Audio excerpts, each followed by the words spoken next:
Okay, now we're going to talk about telescoping a recurrence. That's a basic technique for solving recurrences, so let's get into general techniques for solving a recurrence. So this type of recurrence is called a linear first-order recurrence. So that means that there's the coefficients are constant and there's only one term on the right-hand side. So this is a very simple recurrence. And what I want to show with this example is that recurrences like this always telescope to a simple sum.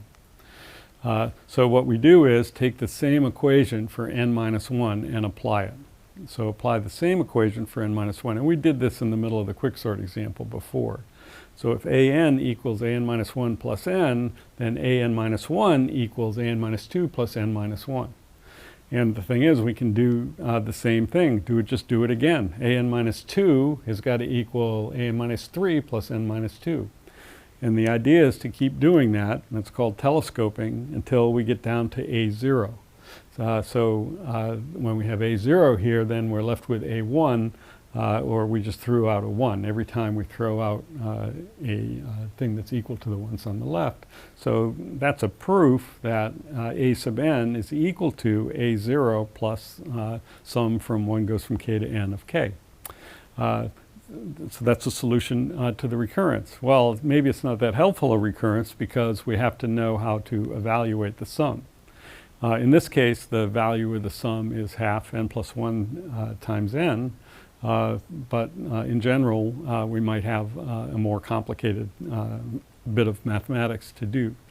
And however you evaluate the sum, it's easy to check that it's a solution to the recurrence. N plus 1 times n over 2 is equal to n times n minus 1 over 2 plus n. We put in 2n over 2 and just add in the minus 1 becomes a plus 1. So that's a quick solution, and what it says is that if we have a first-order linear recurrence, that's equivalent to being able to evaluate a sum. Now the challenge is how we're going to evaluate sums. There's some elementary discrete sums that turn up that we have to be able to do, and many of these are familiar, so anyway, we'll catalog them.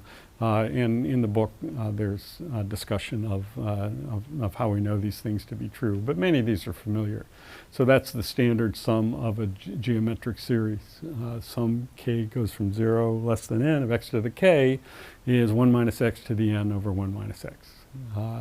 And similarly, arithmetic series, that's the one that we just did. That's another way to write that value. Now we use less than instead of less than equal, so it's n times n minus 1 over 2, and that's the binomial coefficient, n choose 2. And that's actually can be generalized to do a sum. This is the case m equals 0. And if we generalize that to any value of m, that's the sum of a binomial on the upper coefficient is n plus 1 choose n plus 1. The binomial theorem is like summing on the lower index binomial coefficient, and then you can, that's what x plus y to the n is equal to. So that's another sum that comes up. Here's one that turned up for quicksort. That's the harmonic numbers. The sum of 1 over k from k goes from 1 to n is defined to be the harmonic number h of n. That's a discrete sum that comes up very often in the analysis of algorithms.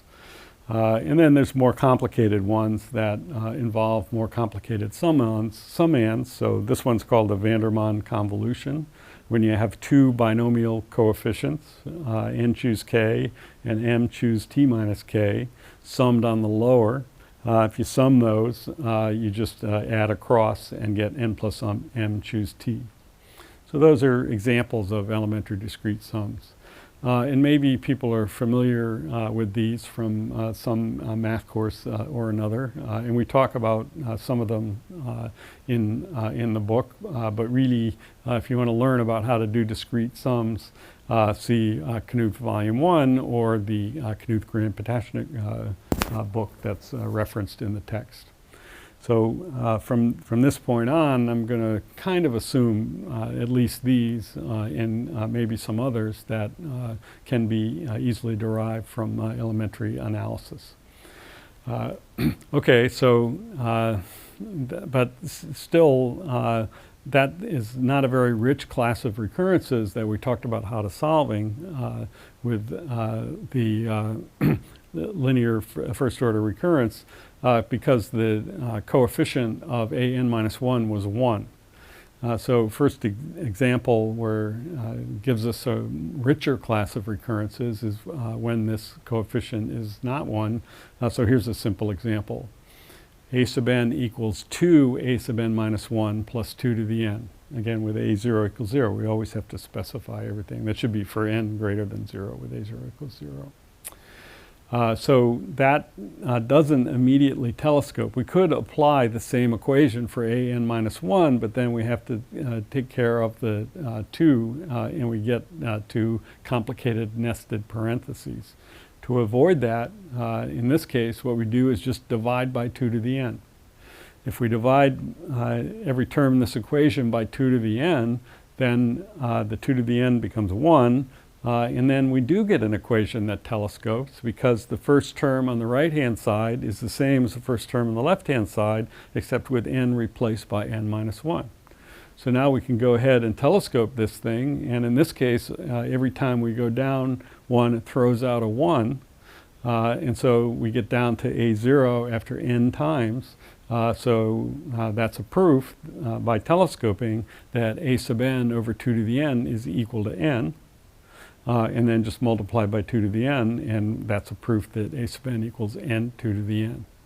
So that's a solution by using a summation factor to turn a linear first order recurrence into one that telescopes. And then again, you can check by, if you don't believe the solution, and you should always do this even if you do believe it, is check that it works. So if we put n 2 to the n, and 2 n minus 1, 2 to the n minus 1, plus 2 to the n, then do the math. That's 2 times 2 to the n minus 1, that's n 2 to the n. And then we have a minus 2 to the n plus 2 to the n, so that checks. So that's a solution to a recurrence with a constant first coefficient. But now the challenge is, how do we find the summation factor? That turns out to be not too difficult. Actually, there's 2 different ways, but the main one that we're going to use is shown right here, and it works even when the coefficient is not a constant, but some sequence. All we do is divide both sides by the product xn minus 1, xn minus 2 down to x1. And if you look at the equation, you can see on the left you're going to have an over that product. And over on the right, you're going to have an minus 1 over that same product, but the xn cancels, so it's the product going up to n minus 1. So again, your first term on the right is equal to your first term on the left, but with n replaced by n minus 1. So let's take an example of how that works. Here's a more complicated recurrence where we've got a factor that's a sequence function of n that is multiplied by the an minus 1 on the right.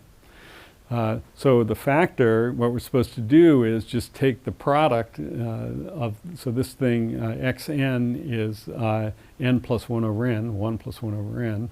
And then we do xn minus 1, so the same thing with an n minus 1, same thing with an n minus 2, all the way down to 1, which is 2 times 1. And if you look at this product, in this case, everything cancels. The n's cancel, n minus 1 cancels all the way down to the 2's cancel, so all that's left is the n plus 1. So that says the summation factor is n plus 1, or to solve this recurrence, what we should do is divide both sides by n plus 1.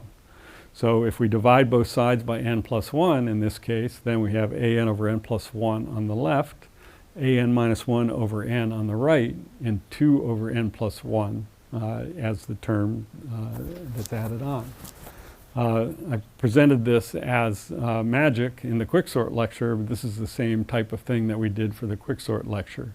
is to take a simple recurrence and reduce it to one that telescopes by using a summation factor. And there's an easy formula for the summation factor. The cancellation maybe is magic, but not that magic. So now that thing telescopes, and that, again, each time it throws out a 2 over n plus 1, so that's the sum of 1 over k plus 1, as k goes from 1 to n, multiplied by 2, so 2, and then that's the harmonic numbers, and then just doing the algebra, that's a solution. So now we've got a method for solving any recurrence of that form. We do get to a sum in these examples. They've been familiar sums, but still that gives us a much broader class of recurrences that we know how to solve. Still need to be able to evaluate the sums. All right, so just as an example and to check your understanding of this material, one thing you might do is take a moment to verify the solution for that example. So that's the recurrence, and then what you want to do is plug in the solution given on the previous slide to see if it works.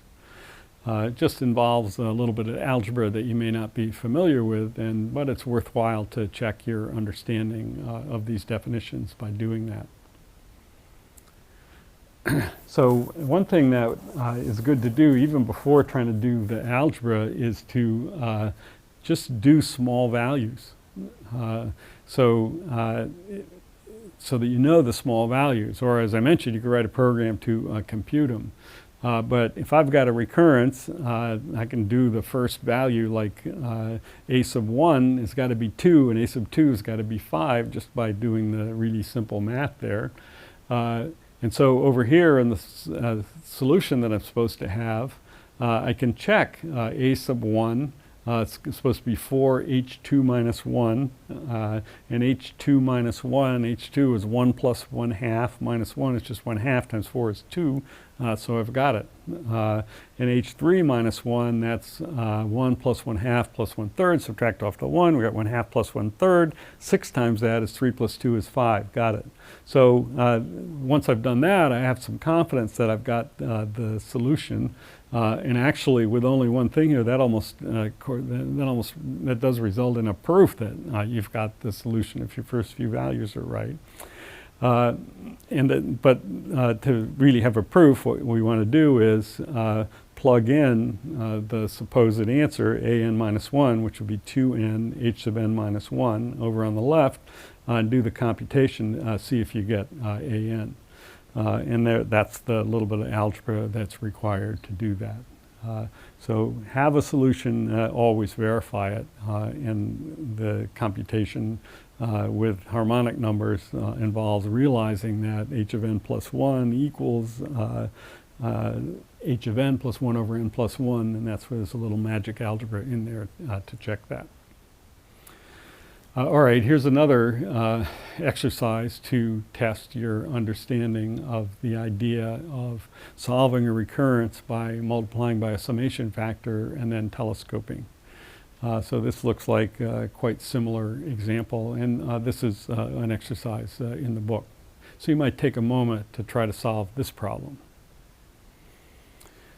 Well, if you've been paying attention to the lecture so far, you know that you want to do a summation factor, and the summation factor is somewhat similar to the one that I did for the quicksort-like recurrence. Comes out to be 1 over n times n minus 1. But actually, in this case, that's the hard way to solve this problem. You forgot the other thing that I said we should do when faced with a recurrence, and that's to do the initial values.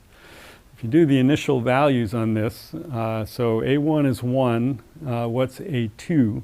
Well, A2 equals 0, so it cancels out the A1 thing, plus 2, so 2A2 is 2, so A2 equals 1. Well, actually, that is a proof. If A2 equals 1, then A3 is going to be equal to 1, because just rename n to get that. Actually, that's a proof that all the terms in this sequence are 1.